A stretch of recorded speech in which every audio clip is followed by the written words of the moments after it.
आणि मुंबई गोवा महामार्गावर आजपासून 3 दिवस वाहतूक बंद ठेवण्यात आली आहे। या महामार्गावरील पुई इथं म्हैसदरा पुलाच्या कामासाठी आजपासून मुंबई गोवा महामार्गावरची वाहतूक ही दिवसातून 4 तास बंद असेल।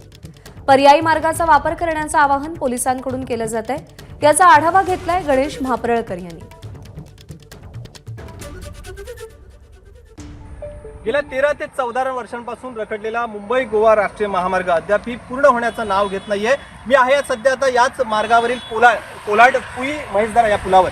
आजपासून हाच जो पुई म्हैसदरा पूल आहे तो वाहतुकीसाठी येत्या 13 जुलैपर्यंत बंद ठेवण्यात आलेला आहे। सकाळी 6 ते 8 आणि दुपारी 2 ते 4 असा हा बंद ठेवण्याचा कालावधी असणार आहे।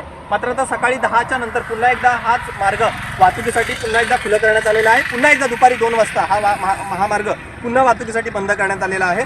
आपण बघता याच पुलाच्या गर्डर बसवण्याच्या कामाकरिता हाच महामार्ग विभागानं बंद ठेवण्याचा निर्णय घेतलेला आहे।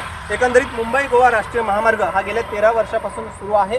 या मार्गावर येणाऱ्या अनेक अशा पुलांच्या कामाकरिता आता प्रशासनानं हा निर्णय घेतलेला आहे। आगामी काळात येऊ ठेपणाऱ्या गणेशोत्सव सणाच्या पार्श्वभूमीवर याच महामार्गावर कोणतीही वाहतूक समस्या निर्माण होऊ नये याकरिता या विभागानं हा निर्णय घेतलेला आहे। या 3 दिवसांमध्ये हा गर्डर बसवण्याचं काम पूर्ण होईल असं देखील राष्ट्रीय महामार्ग विभागानं सांगितलेलं आहे। त्यामुळं आता या 3 दिवसांकरिता प्रवासी वर्गांना मोठा नाहक त्रास सहन करावा लागणार आहे। मात्र पर्यायी वाहतुकीसाठी तुम्हाला मुंबईकडून कोकणाकडे यायचं झाल्यास तुम्हाला वाकण, पाली, खोपोली, निजामपूर, माणगाव असा प्रवास करावा लागणार आहे। आणि कोकणातून मुंबईकडे जायचं झाल्यास तुम्हाला माणगाववरून निजामपूर, पाली, खोपोली असा प्रवास करावा लागणार आहे। त्यामुळे या 3 दिवसांकरिता प्रवासी वर्गांना मोठी कसरत करावी लागणार आहे। मात्र या प्रशासनाच्या निर्णयावर आगामी काळात येऊ ठेपणाऱ्या सणांच्या पार्श्वभूमीवर कोणताही या ठिकाणी वाहतूक कोंडीचा प्रश्न निर्माण होऊ नये याकरिताच प्रशासनानं आता हा निर्णय घेतलेला दिसतोय। गणेश महाप्रळकर, एबीपी माझा, रायगड।